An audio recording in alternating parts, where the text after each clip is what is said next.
Here we back. Yeah, we back. Now, today we're going to be talking about, there's this rumor that's been going around. People saying that, the Congo done sold all their minerals away to the United States. Oh, man, the Congo done sold all their minerals to Trump, right?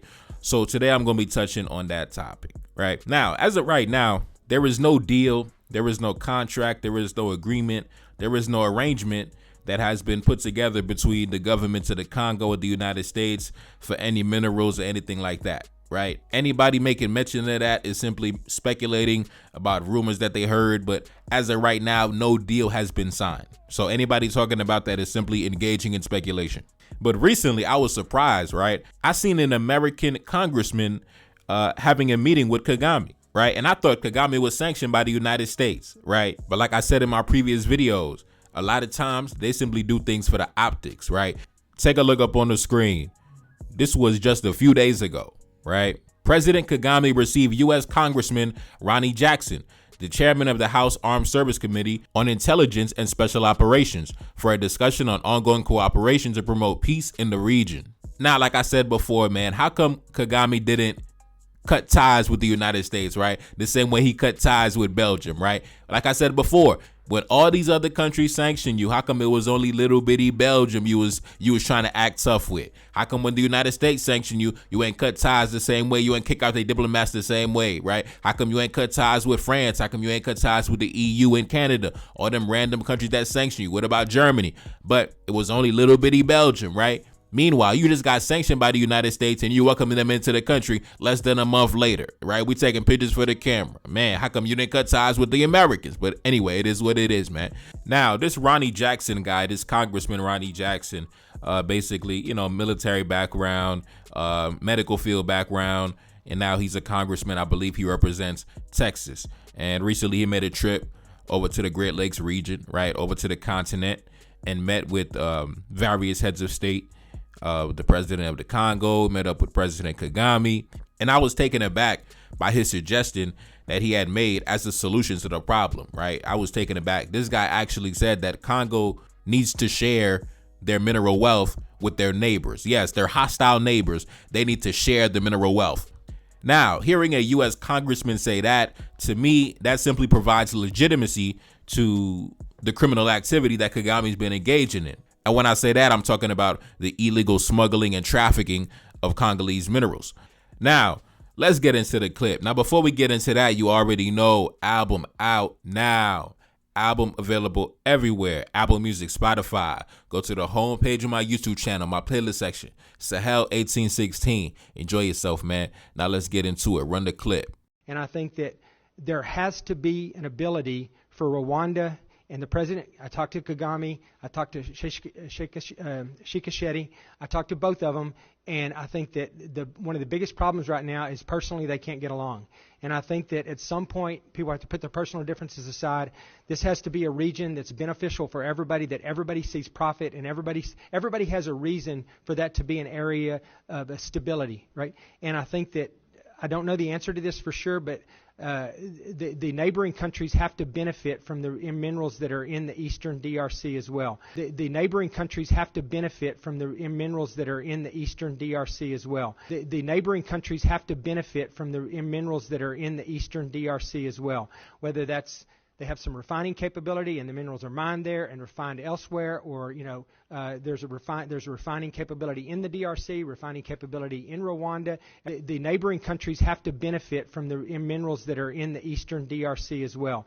Now, all right, let's get into it. Now, to me, if this is the sentiment of the United States, if this is the position of the United States, which, I mean, I'm not surprised because they've been one of Kagame's most ardent and trusted backers and supporters and donors for decades now. But if this is their sentiment, then at that point, there's no reason for the president of the Congo to even continue talking to the United States in regards to any deal regarding minerals, if this is part of the negotiation, that you need to share some of the wealth with Rwanda. I mean, if that's the case, then there's no point in even talking about it, because from what I can tell, the deal was supposed to be, all right, we have certain things that you want and you have certain things that we want, right? We got the minerals to make the world go round, and you got the fighter jets and the tanks and the boats and the submarines and the weapons and the missiles and everything in between, right? That way, we'll be able to militarize our border as well as update our military with the brand new cutting edge technology. That's what I imagine the deal to be, logically, right? But as you can see, the United States obviously playing both sides of the fence, right?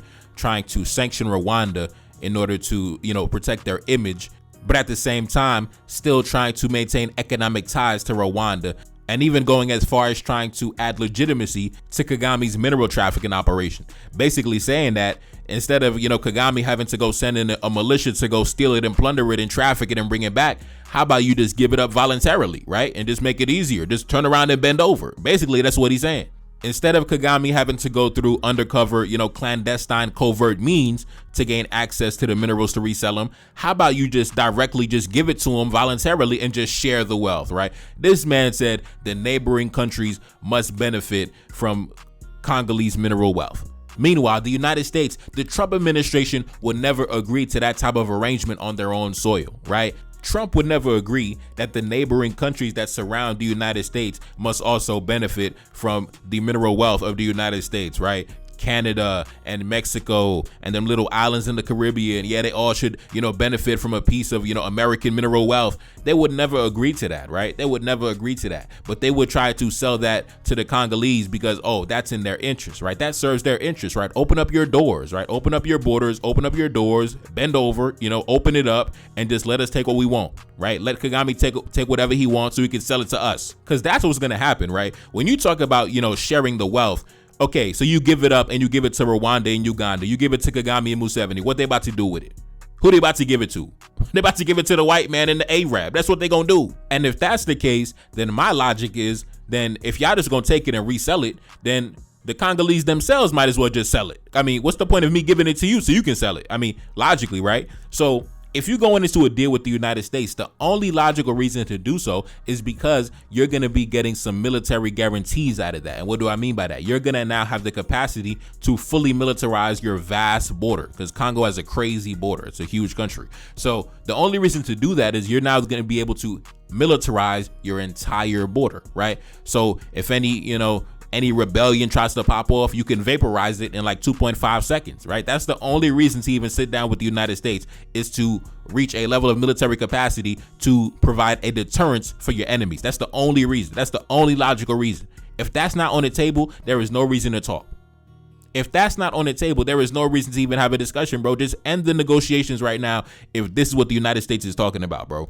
And like I said, I'm not surprised. I'm not surprised the United States, even right now, they still have Kagame's back, right? Kagame knows the United States got his back. Why you think he welcomed them into the country, right? If he felt the United States was a hostile country that was really trying to attack him, why did he welcome them into the country, right? We taking pictures for the gram. We taking photos for Instagram, right? Like I said, the only reason a lot of these countries sanctioned Kagame was because of the public backlash, right? Because it became an international scandal, right? The only reason these countries ran out and started dropping sanctions on Kagame is because, like I said, they wanted to protect their own image, bro. Because when everybody was looking at Kagame and everybody was like, man, look what he doing in the Congo, and everybody took a step back and began to ask themselves certain questions like, okay, who is supporting him? Who is backing him? Who is arming him, right? Then all these foreign nations started getting implicated in the international scandal. Then they tried to rush out sanctions and condemning Kagame and talking about international law, right? But we've seen the hypocrisy, man. We can see the hypocrisy. Not even a month later, you having dinner with the man. Not even a month later, you talking about, we strengthen economic ties and security ties. Man, listen, man. A lot of times, man, people be doing things for the optics. And like I mentioned before, if they were serious, how come they never sanctioned Kagame directly? Why are you sanctioning his best friend and his army commander and his friend from high school? Why are you not sanctioning him himself? Why are you not sanctioning Kagame himself? Because you're not serious for real. You're not really trying to go at Kagame for real. That's still your man. That's still your boy, right? Kagame is still your boy. Now, take a look up on the screen, right?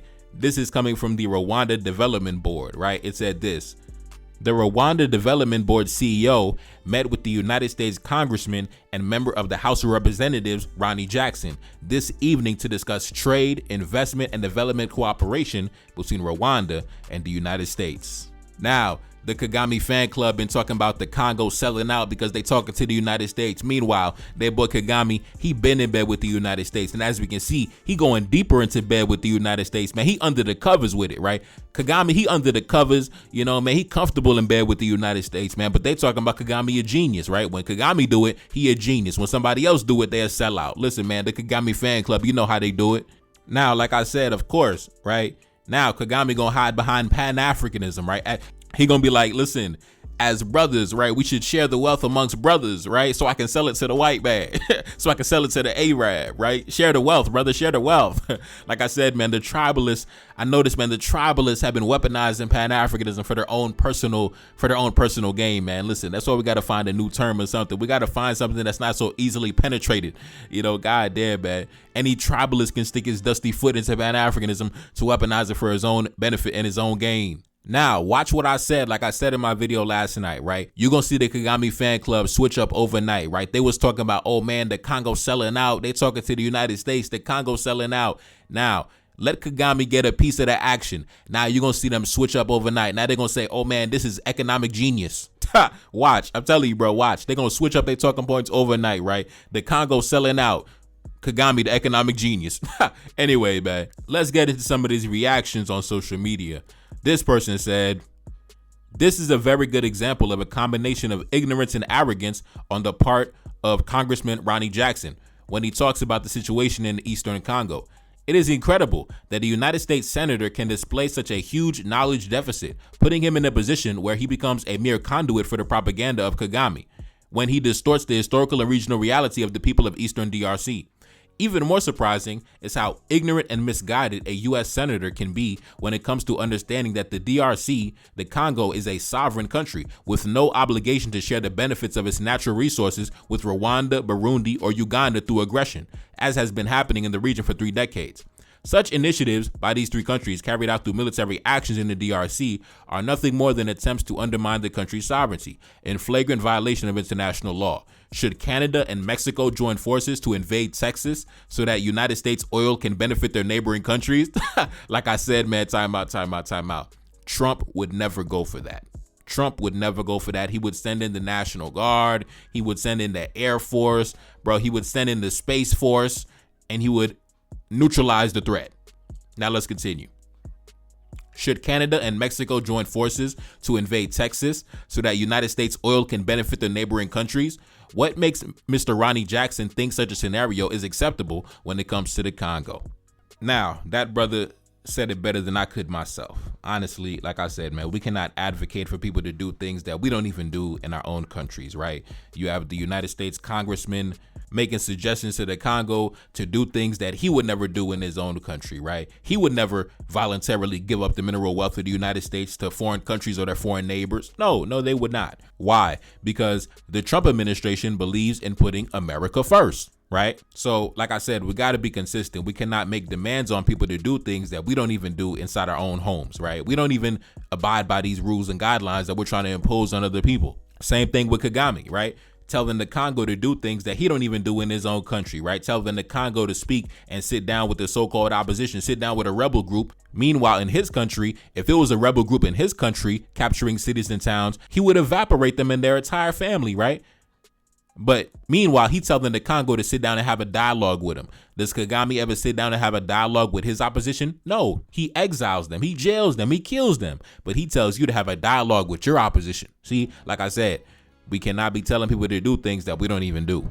And I really want to know, what did Mr. Ronnie Jackson speak to Kagami about in his meeting, that he came out of the meeting saying that the neighboring countries must also benefit, right? Because Kagami, in an interview, I seen an interview a couple weeks ago, he said that he doesn't care about the minerals. He said he's not interested in the minerals. He said he has his own minerals in Rwanda, right? He said he's not smuggling or stealing nothing from the Congo. He don't need what the Congo has. He got his own everything, right? I'm not interested. I don't got nothing going on in the Congo. So why did he come out of the meeting with Kagami saying that the neighboring countries must also benefit from the mineral wealth? That means to me that they had a conversation about the minerals.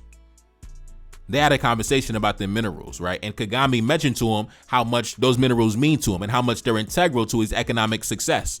Not saying that Rwanda is an economic success, but I'm just saying the minerals are a very valuable part of the economy.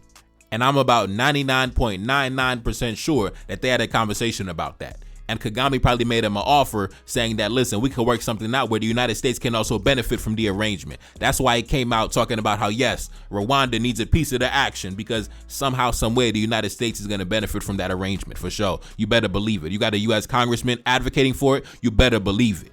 Anyways, man, I would say that, okay, I would say this is a diplomatic victory for Kagami. Right?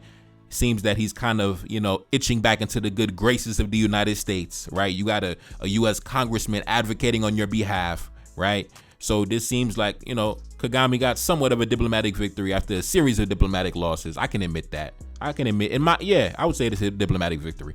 Anyways, man, it's your boy Nevercard. That's a lane back in the Billy. Yes, indeed. Cash App in the description. Album out now. When I'm gone, peace. Told me she loved me and said that it's real. So independent, ain't signing no deal. Feel like a king and I'm up at Cap Henry. I'm in the citadel, top of the hill. Trying to run up and we let off a cannon. Secret location, I'm keeping it sealed. You ain't retaliate, Franco Medina. Came to the country and he got killed. You ain't retaliate, Rafi Mans. Thought you was loyal, thought you was real. Didn't even want to come pick up the body. Had your man locked up, he died in the cell. Up at the palace, I'm throwing a party. Right on the south and I'm giving them hell. And my little shorty, she looking exotic. African features, she casting a spell. Run to the check like I work on my fitness. Wake up each morning and handle my business. Say that she love me, she want my genetics. Wanna get married and make it official. Wanna get married and have my babies. Up in the city, I'm riding Mercedes. Up in the city, they treat me like royalty. Feeling like Dolph, talking about lords. Spreading my wings and I had to get fly. Up in the top, an incredible vibe. Came from the bottom, I'm up in the sky. Gave one look and said, baby, you fine. Wake up each morning and handle my business. They just be talking, you see me, I live. Ride on my enemies, sounding like thunder. 1804, got that shit in my spirit. 1804 when I step in the building. 1804, that's word of my mother. Rock my women and die for my brother. Never gon' fall when I'm deep under pressure. Tell them we back and they better accept it. Move like a king, every step is divine. Ride on my enemies with no exception. Taking revenge and I'm taking what's mine. Pour up a drink and it's time that we toast. Watching my back, keep my enemies close. Only the family, I stick with my brothers. Cannon's position outside of the coast. Heavy artillery for the protection. Move like a general, stick to the code. Feel like a king when I'm up in the north. Beautiful women, they trying to get chose. Launch an invasion all over the south. Capture the capital with all my woes. Look at my energy and my demeanor. Dripping that ice and that's head to my toes. Lately I'm flexing all on the Americans. Flexing my muscle on missing my road. Just got a carriage just coming from London. Boy, that shit cash, I ain't taking no loans. Boy, that shit cash, that's fresh on the boat. Enemy know I got millions in gold. Enemy know I got choppers and cannons. How did I do it? They can't understand it. How did I do it? It's cause I'm relentless. Call me King Harry, my name is cemented. Call me King Harry, I'm up in the palace. Call me King Harry, I'm raising the status.